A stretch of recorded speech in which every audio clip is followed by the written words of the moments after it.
E1, E2, E3. E1 inter వచ్చేసి +1, +2 సిలబస్తో పాటు only 20% మాత్రమే చెక్ సార్, మిగతా అంతా క్యాష్లోనే తీసుకోండి. Okay sir. Next NEET package కదా? అవునండి. ఏమోటి ఇవ్వండి.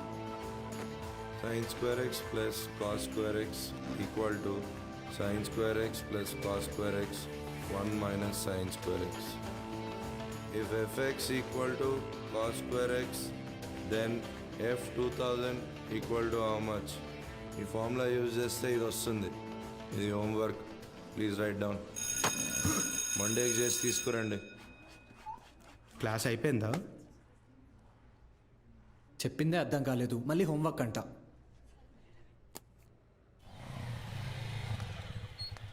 రెండు రోజుల్లో ఖాళీ చేస్తారుగా. అభి ఇక్కడ సంతకం చేయరా. ఎవరమ్మా అతను? నాన్న తాతగారు వీడియో షాప్ అమ్మేస్తున్నారా? ఏమంటావేంట్రా? నువ్వు చదివే చదువుకి నీకు వచ్చే మార్కులకి ఇంజనీరింగ్ సీట్ ఎలాగో రాదు. కొనాలి కదా, అంటే అమ్మాలి కదా. రేపు వెళ్ళి షాప్ మొత్తం ఖాళీ చేయొచ్చు.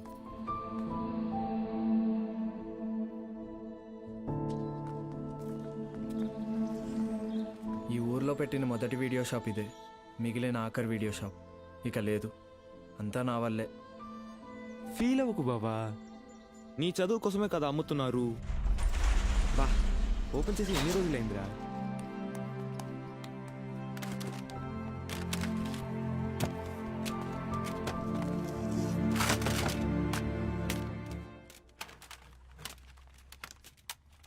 ఒరే అభి, ఇవి మీ తాత కలెక్షన్ లా ఉన్నాయిరా. రేయ్ నోర్మయ్యరా, తాత బిజినెస్ మ్యాన్ అన్నా.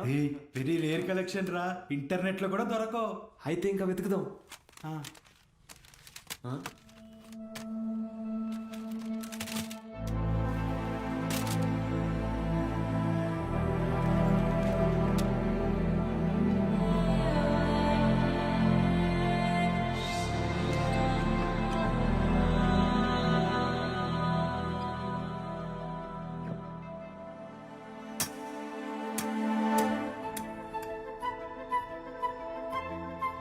ఇటువరా చూస్తా, ఏదో పెద్ద హీరోయిన్ బ్లూ ఫిల్మ్ అయి ఉంటుంది.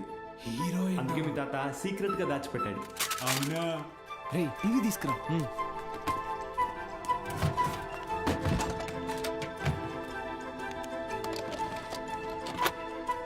రేయ్ సౌండ్ తగ్గించరా, సౌండ్ తగ్గించు.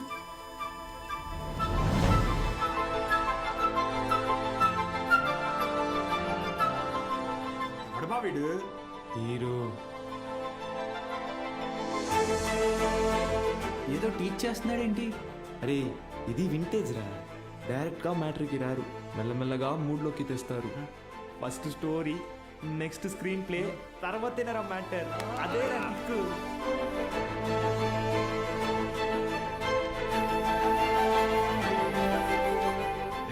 ఎంతసేపు రాది? ఫార్వర్డ్ కొట్టరా. రేయ్ ఆగు, రివైండ్ చెయ్యి, పాజ్ చెయ్యి. రేయ్ ఇది క్లాస్లో ఇచ్చిన హోంవర్క్ కదా? ఏంటి హోంవర్క్.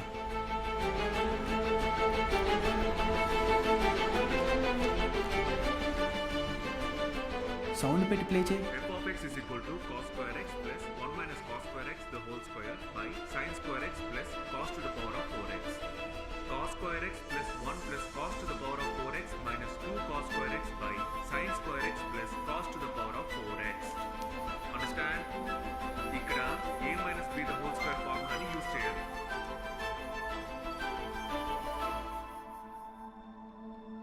ఏం చెప్పాడు రా? అవును, ఎవరు మావా అయినా?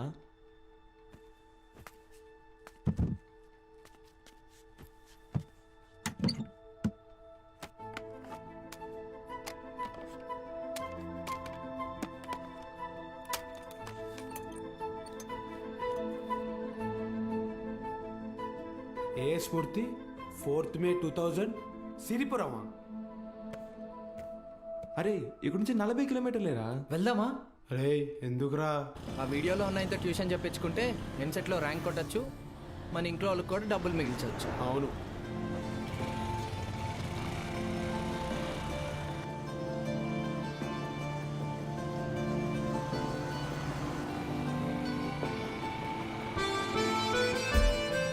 తమ్ముడు ఇక్కడ ఏ స్మూర్తి గారు ఇల్లు ఎక్కడ? అరే మూర్తి నీకోసం వచ్చినట్టున్నారు చూడరా. రే తమ్ముడు, ఈడు కాదురా, ఆయన కొంచెం పెద్ద ఆయన, ఓ 50 సంవత్సరాలు ఉంటాయి. మూర్తి పేరుతో ఈ ఊళ్ళో చాలా మంది ఉన్నారు బాబు. నీకే మూర్తి కావాలి? మేడం, ఈ ఊర్లో 20 సంవత్సరాల క్రితం మూర్తిని ఒక లెక్చరర్ ఉండేవాడా? అలా అయితే ఈ ఊరు గవర్నమెంట్ కాలేజీలో పనిచేసిన ప్యూన్ ఒకతను ఉన్నాడు. వీళ్ళు లెక్చరర్ కాదు బాబు, మా కాలేజీలో చదువుకున్న స్టూడెంట్. అప్పుడప్పుడు వస్తుంటాడు. ఇప్పుడు ఎక్కడున్నాడు? కడపలో, ఆ జిల్లా కలెక్టర్ కదా. కలెక్టరా? ట్యూషన్ చెప్తారంటావా? ఒక్కసారి కలవాలనుందిరా.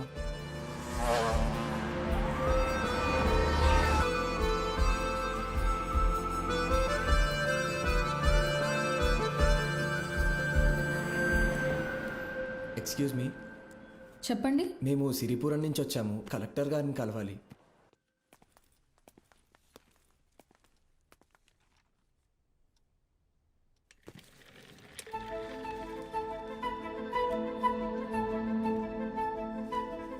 రే, ఈడ ఆయన కాదురా, పద. రే, కలెక్టర్ రా.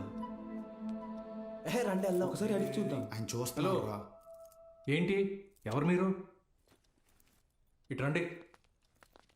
మీ పాటికి మీరు వచ్చారు, పోతున్నారు. ఏంటి సంగతే? సార్, మేము అనకాపల్లి నుంచి వచ్చాం. అయితే అది సార్, రీసెంట్గా వీళ్ళ తాత వీడియో షాప్ అమ్మేస్తుంటే. వీడియో షాపా? మీ తాత పేరేంటి? భూషణం సార్. భూషణం గారు మనవడువా? రండి కూర్చోండి. నేను చదువుకునే టైంలో మీ తాత నాకు బాగా క్లోజ్. ఆయన చనిపోయినప్పుడు మీ ఇంటికి కూడా వచ్చాను. అప్పుడు నువ్వు 4వ 5వ క్లాస్లో ఉండుంటావు. 4th sir. సరే చెప్పండి, ఏంటిలో వచ్చారు? మా తాతగారి షాప్ అమ్మేసేటప్పుడు ఈ క్యాసెట్స్ బయటపడ్డాయి. ప్లే చేసి చూస్తే ఎవరో ఒక ఆయన మ్యాథ్స్ క్లాసులు తీసుకుంటున్నారు.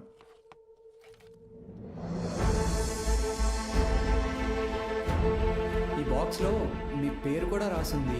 అందుకే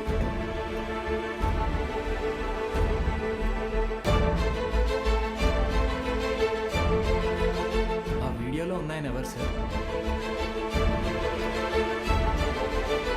నా గురు.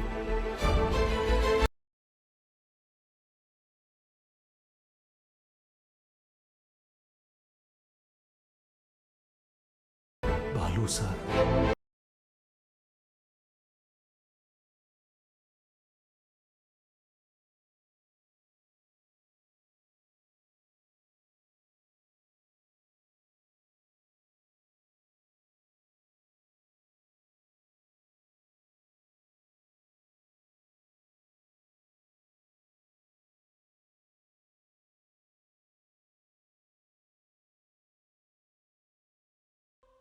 పంతొమ్మిది 1990వ దశకంలో ప్రైవేటైజేషన్ ఆఫ్ ఎకానమీ వల్ల దేశ రాబడి బాగా పెరిగింది. జనాల జీవన పరిమాణం పెరిగింది. చదువు అనేది ఒక నిత్యావసరంగా మారింది. ఇంజనీరింగ్, ఎంబీబీఎస్ లాంటి ప్రొఫెషనల్ కోర్సులకి డిమాండ్ బాగా పెరిగింది. ఈ మార్పుని గుర్తించిన కొంతమంది వ్యాపారస్తులు విద్యని ఒక వ్యాపారం కింద మార్చేశారు.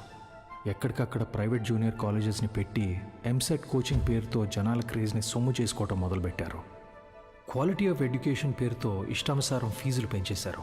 అదే సమయంలో స్టేట్ గవర్నమెంట్కి గవర్నమెంట్ జూనియర్ కాలేజెస్ని నడపడం భారంగా మారింది. లెక్చరర్స్కి శాలరీస్ కూడా ఇవ్వలేని పరిస్థితి వచ్చింది. దీన్ని అవకాశంగా తీసుకున్న ప్రైవేట్ కాలేజ్ ఓనర్స్ హై శాలరీస్ని ఆశగా చూపించి ఎక్స్పీరియన్స్డ్ అండ్ బెస్ట్ గవర్నమెంట్ ఫ్యాకల్టీని తమ వైపు లాక్కున్నారు. లెక్చరర్స్ కొరత వల్ల చాలా చోట్ల గవర్నమెంట్ కాలేజెస్ మూతపడ్డాయి.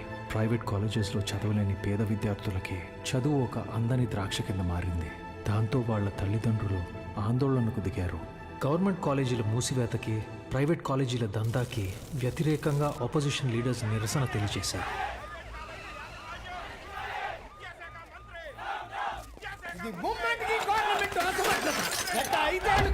ప్రైవేట్ కాలేజీల దందా విచ్చలవిడి శృంగారంలా నడుస్తోంది. నా చదువు మొత్తం 5,000 ఫినిష్ అయింది. శ్రీనివాస్ త్రిపాఠి, త్రిపాఠి ఎడ్యుకేషనల్ ఇన్స్టిట్యూట్స్ అధినేత, private junior college association president. Government junior కాలేజీలని నడపలేని పరిస్థితిలో ఉన్న ప్రభుత్వం నింద తమ మీద పడకుండా ఉండటానికి ఫీజు రెగ్యులేషన్ బిల్తో ప్రైవేట్ జూనియర్ కాలేజెస్కి చెక్ పెట్టే ఆలోచనలో ఉందని తెలుసుకున్నాడు త్రిపాఠి. దాంతో ఒక మాస్టర్ ప్లాన్తో ముందుకొచ్చాడు. A man with dangerous vision. ఇతనే ద్రోణాచార్యుడు అయ్యుంటే ఏకలవ్యుడి దగ్గర 1,000 కాదు, ఫీజు కింద 10,000 లాక్కునుండేవాడు. ప్రైవేట్ జూనియర్ కాలేజీలు గవర్నమెంట్తో కలిసి పనిచేసేందుకు ముందుకు రాబోతున్నాయి. మూతపడ్డ గవర్నమెంట్ కాలేజీల్ని ప్రైవేట్ జూనియర్ కాలేజీల అసోసియేషన్ తరపున దత్తత తీసుకోబోతున్నాం. మా దగ్గర ఉన్న బెస్ట్ లెక్చర్స్ని అక్కడ అపాయింట్ చేసి శాలరీస్ కూడా మేమే ఇస్తాం.